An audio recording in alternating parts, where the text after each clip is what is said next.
जय हिंद। तो समझते हैं 72,825 के सापेक्ष 12,091 अपने 7 से 8 साल संघर्षों के बाद अंतोगत्वा एक महत्वपूर्ण फैसले पे पहुंचा है। ऐसे में कई उथल-पुथल देखने को मिली थी 12,091 पदों की नियुक्ति प्रक्रिया के संबंध में, या हम यूं कह सकते हैं कि फाइनल नियुक्ति के संबंध में। ऐसे में जो है कि एक पुरानी भर्ती जो स्पेशली 72,825 शिक्षक भर्ती को लेकर थी, जिसमें बीच में कई सारी चीज़ें हुई और इसके साथ-साथ यह भर्ती अपने फाइनल चीज़ों को लेकर भी एक लंबे समय का जो है कि इन्होंने अपने आप में समय व्यतीत किया है। ऐसे में 72,825 शिक्षक भर्ती के संबंध में अंतोगत्वा या अंतिम रूप में एक दुखद अंत के साथ 12,091 के जो पदों की नियुक्ति प्रक्रिया का मामला था, उसका अंत हो चुका है। इसी क्रम में और भी एक महत्वपूर्ण जो है चीज़ ये भी है, क्या अभी भी इसमें कुछ रास्ते बाकी हैं, तो उस पर भी चर्चा करेंगे। तो सबसे पहले ऑफिशियली चीज़ों को समझेंगे कि 72,825 शिक्षक भर्ती के संबंध में 12,091 जो पदों के पीछे की मामले के पीछे की सच्चाई है उसको समझेंगे। इसके साथ-साथ कटाव का जो मामला था उसको समझेंगे और भी बीच-बीच में जो चीज़ें हुई हैं इस शिक्षक भर्ती को लेकर, क्योंकि इसके फाइनल चीज़ों को लेकर 7 से 8 जो है कि सालों का समय जो है बीता है, तो ज़ाहिर-सी बात है, इनमें क्या नियम लगे, कब क्या चीज़ें लागू हुई, इनके संबंध में भी जानना अति आवश्यक है। तो चलिए ऑफ़िशियली न्यूज़ पे चलेंगे। तो सबसे पहले यदि नवीनतम अपडेट की बात की जाए तो शीर्ष अदालत ने खारिज की अर्जी, विवाद खत्म। तो ऐसे में 12,000 अभ्यर्थी नहीं बनेंगे शिक्षक, और इसी क्रम में यदि इसका विश्लेषण किया जाए तो पूरा मामला एक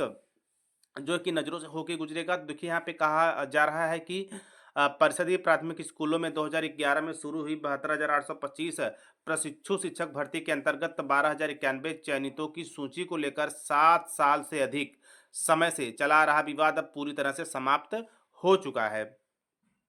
इसी क्रम में आगे कहा जा रहा है कि अब पूरी तरह से समाप्त हो चुका है। इस सूची में शामिल अभ्यर्थियों की नियुक्ति देने संबंधी एसएलपी सुप्रीम कोर्ट ने सोमवार को खारिज कर दी। यह एसएलपी 12,091 चयन सूची में शामिल अभ्यर्थियों की ओर से हाईकोर्ट के डबल बेंच के आदेश के खिलाफ दाखिल की गई थी। वहीं यदि पूरे मामले की बात की जाए तो देखिए यहाँ पे कहा जा रहा है कि 12,091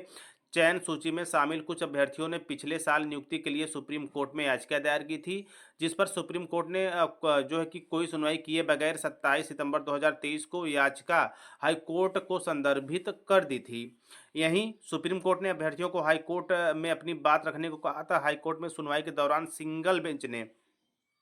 12 जनवरी 2024 को कहा था कि जिनकी काउंसलिंग न हुई हो उनकी काउंसलिंग कराते हुए नियुक्ति पत्र जारी किया जाए। इसके खिलाफ राज्य सरकार की स्पेशल अपील पर हाई कोर्ट की डबल बेंच ने 16 अप्रैल को एकल पीठ के आदेश को यह कहते हुए रद्द कर दिया था कि नियुक्ति प्रक्रिया शुरू होने के 13 वर्ष बाद काउंसलिंग कराने का आदेश नहीं दिया जा सकता। सबसे बड़ी बात यह है। और इसी के साथ कहा जा रहा है कि इससे असंतुष्ट 12,091 चयन सूची में शामिल कुछ अभ्यर्थियों ने सुप्रीम कोर्ट में याचिका दायर की थी, जो सोमवार को खारिज हो गई थी। चूंकि यहाँ पे आप खारिज होने का आप देखिए ब्यौरा यहाँ पे आप देख रहे हैं कि पहले मामला सुप्रीम कोर्ट में गया, फिर सुप्रीम कोर्ट ने जो है कि उसे हस्तांतरित किया जो है कि हाई कोर्ट को, कि आप मामला देखें। वहीं हाई कोर्ट के एक जो है कि सिंगल बेंच की तरफ से जो है कि जजमेंट दिया जाता है। वहीं फिर बाद में ये भी कहा जाता है कि इतने लंबे समय के बाद काउंसलिंग नहीं कराई जाती और मामला एक बार फिर से सुप्रीम कोर्ट में जाता है और अंतोगत्वा मामले को पूरी तरह से 12,091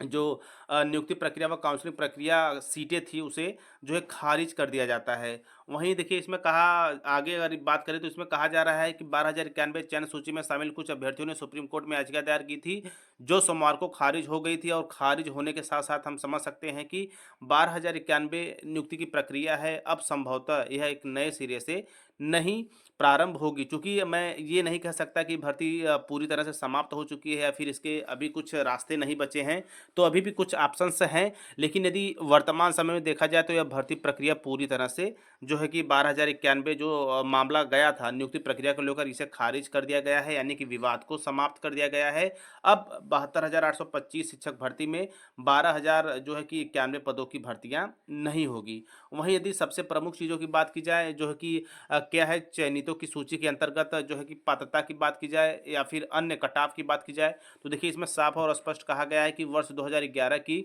जो है कि वर्ष वर्ष 2011 के जो है कि यहाँ पे आप देख सकते हैं कि कहा जा रहा है कि वर्ष 2011 और यहाँ पे ये भी कहा जा रहा है कि वर्ष 2011 की 72,825 प्रशिक्षु शिक्षक भर्ती में विभिन्न जिलों में काउंसलिंग के बावजूद न्यूनतम कट-ऑफ, जी हाँ, न्यूनतम कट-ऑफ अनारक्षित 105 और आरक्षित 90 का दिया गया था। तो देखिए यहाँ पे कहा जा रहा है कि इससे अधिक पाने वाले कई अभ्यर्थी चयन से वंचित हो गए थे। इसके खिलाफ प्रतापगढ़ के अभ्यर्थी राहुल पांडे की ओर से की गई याचिका पर सुप्रीम कोर्ट ने 2 नवंबर 2015 को उन अभ्यर्थियों से प्रत्यावेदन लेने का आदेश दिया था जिनका कट-ऑफ अधिक था, पर चयन से वंचित रह गए थे। कोर्ट के आदेश पर लगभग 75,000 अभ्यर्थियों ने प्रत्यावेदन दिया था, जिसमें से 12,091 को पात्र बताते हुए बेसिक शिक्षा परिषद ने उनकी सूची जारी की थी और सूची जारी करने के साथ-साथ 2011 की 72,825 शिक्षक भर्ती अपने जो है कि सफ़र को जो है कि जारी करते हुए लगभग 7 से 8 वर्ष यदि बात की जाए मामले को लेकर और इस भर्ती प्रक्रिया की बात की जाए तो 2011 और वर्तमान समय में चल रहा है 2024, तो इसका सफ़र पूरी तरह से समाप्त हो चुका है। कोर्ट खारिज के साथ यह बिल्कुल स्पष्ट हो चुका है कि अब 12,091 जो पदों की या काउंसलिंग बात की जाए, नियुक्ति प्रक्रिया की बात की जाए, संभवतः न हो। लेकिन अभी रास्ते बाकी हैं, देखते हैं आगे चलकर और क्या-क्या और किस तरह की सफ़र तय करती है 72,825 शिक्षक भर्ती अपने नियुक्ति प्रक्रिया के अंतिम परिणाम तक। तो जो भी पुरानी शिक्षक भर्तियाँ होती हैं, उनमें जो भी महत्वपूर्ण नियम लागू होते हैं, उसे जानना समझना अति आवश्यक है क्योंकि जब भी भर्तियाँ आती हैं, नोटिफ़िकेशंस जारी होते हैं, किसी तरह की कोई उसमें गड़बड़ी या फिर नए नियम लागू होते हैं,